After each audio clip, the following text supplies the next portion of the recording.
Hello, Blake Rudas here with F64 Academy and F64 Elite, and today I'm going to teach you something a little bit outside the box from what I normally do on F64 Academy, and I'm going to talk about culling your images. And in particular, I'm going to be using Bridge and Adobe Camera Raw, but what I want you to take away from this is not necessarily what I'm using, but the process of how I'm doing it. And what I'm telling you here is that sometimes it's beneficial to edit while you cull instead of just culling the things that are bad or deleting the things that you think are bad before you've started editing.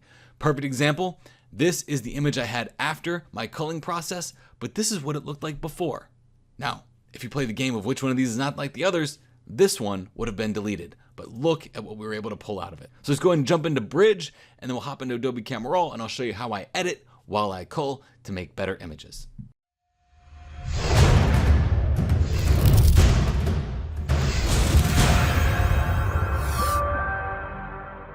So I just got back from a trip to Olympic National Park, and on this particular day we were shooting in Second Beach, and I'm going to show you kind of what I do when I go through the process of culling my photographs. And I'm going to do some culling in a way that you might not actually have thought of, where instead of culling things before we edit, I'm going to edit first and then cull. Okay, it sounds kind of counterproductive and counterintuitive, but you're going to see exactly why I do this sometimes when I'm doing my culling process. So the idea of culling is just going through all of your images that you've taken while you were out and deleting the ones that just aren't gonna make the cut. Okay, I don't tend to keep those lingering around on my machine, particularly because I shoot with the Sony a7R II, so the files can be anywhere from 42 to 80 megabytes, depending on if I'm shooting compressed or uncompressed RAW. That's huge. So if I've got a bunch of wasted ones, am I gonna keep them? No, I'm gonna delete them. So I'm sitting here in Bridge, and I use Bridge as a front-end interface sometimes to see my images a little bit better. Now, my cataloging process does not involve Lightroom, so if you're a Lightroom user, this is gonna seem a little bit different to you, but you can do the same thing in Lightroom that I'm doing in Bridge and Adobe Camera Raw. So the idea of culling is, I've got this set up in film strip mode. You might see this in maybe the essentials mode or something like that. But in film strip mode, I can see my whole image up here. So as I press to the right, I can start to see what images are good and which ones are bad. Now I'm giving you a nice inside look at what it looks like to be in my camera. And I'm telling you, I don't always nail the shot, okay? So if you think that I always just nail it, you're gonna see here that out of all of these images, I think there's like 55 of them in here or something, only one of them is actually worth anything to me, apparently. So right here you also see that I might have a dirty sensor. I must have been changing lenses when I was out there. So yeah, I got a little bit of hair in my sensor too. So this one, not a big fan. I probably just go through and delete these. But just looking at them, I move to the right, I see which ones I like, which ones I don't like, and I start deleting as I go through. But the thing I want you to see here is really what happens towards the end over here. So I took this one shot while I was on the scene, and I just felt like it was gonna be the one.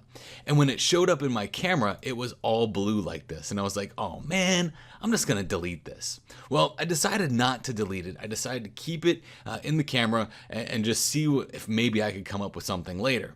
But what you'll notice here is that almost all of these exposures in the last series here all have very similar color and dynamic range to the image as far as light and shadow is concerned.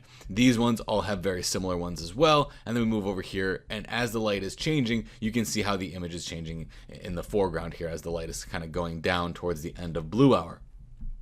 So what I'll usually do is I'll grab a group of these and I'll send them all to Adobe Camera Raw, because here's the deal. I can't really see what I want to cull in any of these photos right now. I can only really look at composition, but there might be something in that image that is worth it. So I'm going to take all of these and just press Shift and click on the end, and I'm going to right click and say Open in Camera Raw. Now if you're editing in the Develop module in Lightroom, you can do something very similar here. So if you're using Lightroom, go ahead and do that. This is how I do it in Bridge to Adobe Camera Raw. So as I said, this is culling during the editing process. So what I'm going to do is I'm going to just kind of go through here, maybe make my highlights a little bit darker, maybe open up those shadows a little bit, maybe open up my exposure a little bit, and maybe increase my whites back there and open up my blacks a little bit and increase that contrast, and then possibly come in here and add a little bit of yellow to offset the amount of blue, and maybe a little bit of magenta to make it a little bit more magical. So that would be just a basic kind of edit to see what is available in the image for me before I start culling. So I'll grab this one, I'll press and hold Shift and click on this one and right click and say sync settings. So what do I want to sync? Just sync it all. Okay, so now I can go up, and if I press the down key, I can go through these as if they're edited, which helps me see things a little bit more in the image. So if, some of these ones I'm like, I like the way that the water's kind of going here, but I'll just delete this one. I don't really care for this one, so I'll delete this one. And then this one, the composition is kind of, I can maybe crop it, so I'll probably keep it. This one, let's go ahead and, we'll keep this one. I kind of like that composition. This one, nope, don't like it. I like the way the moon is reflecting here. I might be able to do something with this some other time. Kind of like this composition. I like the way things are framed up. I'll keep it. Not really, well, this one looks kind of good too. Let me go ahead and sync these settings. Right click and sync settings. This one might be a little bit bright, so we'll just have to come in here and do the exposure. I'm like, okay, yeah, now I'm starting to dial it in. I like this one. Kind of like this one, but I like the way the water shows up in between here. And then we get down to this one. The one that we would say, which one of these is not like the other, and delete, right? Well, let's just try and fix it first before we even think about deleting it. And really, the problem here is blue. So if I just bring this temperature over, you can start to see how everything starts to get a little bit more yellow and opens up the image a little bit more. I probably would have thrown this away any other time. So now I'm going to come down to the exposure, open up that exposure a little bit, and wow, look at what's happening in this foreground. And then I'll go ahead and lower my highlights, increase my shadows, and if I wanted to, I could straighten this up, but I'll show you how to do that in another video. So let's just go ahead and leave it just like it is. Now we go on to this image, which probably has very similar settings to this one. So we'll grab these, right click, and sync settings. Okay, so now this one, I like this one too. But you see here, towards the end of that shoot, I finally dialed in my composition. And of all the images I shot, these two are probably my favorite, with this one being my favorite. But if we play that game of which one of these is not like the others, and we go ahead and delete this one because it was too blue, we're missing out on a big opportunity for a great photograph, which to me, of all the photographs I took of Second Beach, this one ended up being my personal favorite that I ended up keeping. So the main idea here is to cull your images in an efficient way, yes, but also in a way that you don't delete something that could potentially be a good photograph.